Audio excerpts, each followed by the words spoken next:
Hi guys, it's Miss Crystal. It's Wednesday again. We're gonna talk about some books. Okay, so today I'm just gonna do this is like my favorite thing is graphic novels, like manga, comics, whatever you want to call them. I'm into the pictures, guys. So I'm gonna start with my high school ones, and then I'm gonna keep going into my middle grade ones. So I'm gonna start with Fangirl.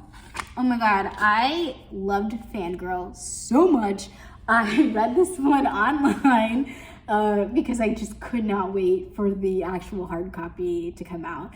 And it is an adaptation of the actual Fangirl novel. If you've never read the Fangirl novel, then I strongly going for it.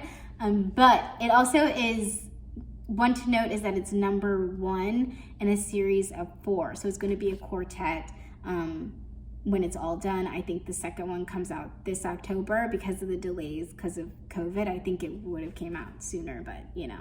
But this is the first one. And basically Fangirl is about this girl, Kath.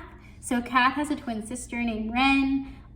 They usually write fan fiction together, but now they have entered college together, and Ren wants to take a step back from her sister and also writing fan fiction. And her sister is just like, how could you leave me, blah, blah, blah. But you know, it's a good experience. She learns to get out of her shell without using her sister as a crutch, making new friends, while also holding on to a lot of the creativity that she obtained from writing fan fiction. So I think it's a really good read.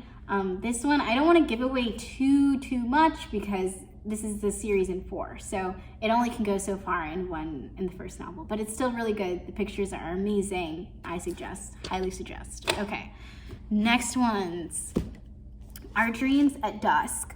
So this is the first one. This also is a quartet, so there's 4 in this series, and that's really nice, and that it's all finished and done for you. But anyway, Our Dreams at Dusk is about this kid, Tsuka Koname. Yeah, he is accidentally outed at school. He happens to be I want to say he's 16 or 17 when this is opened.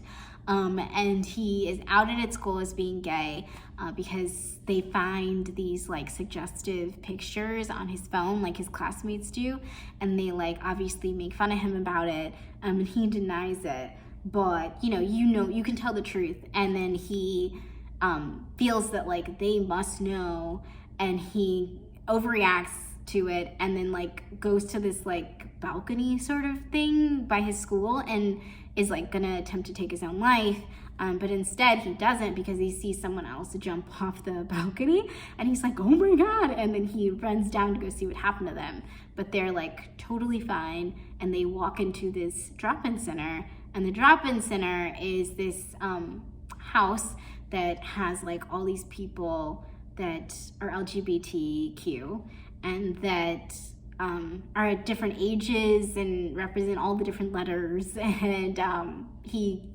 gets some friends and gets some perspective on his own situation. So it's just about coming of age as a queer person in a realistic way. So none of that cutesy, everything has been wrapped up in a tight bow. Yeah, I definitely left off these 4 feeling how could this be it? You're crying, I'm not crying, but it was so good, and I just highly recommend. It's a really special one for me. Okay, next one. So this is my middle grade. These are super cute and fun. This one is Lois Lane and the Friendship Challenge. So there's been a number of DC graphic novels that have come out for kids and for teens. And Lois Lane is the first of hers. I don't think there's any more Lois Lanes like this. And she, just like in any other comic adaptation of her, she's into kind of reporting. So she started the Friendship Challenge on her basically YouTube channel, but nobody's following it. And then so she's trying to get that kind of off the ground.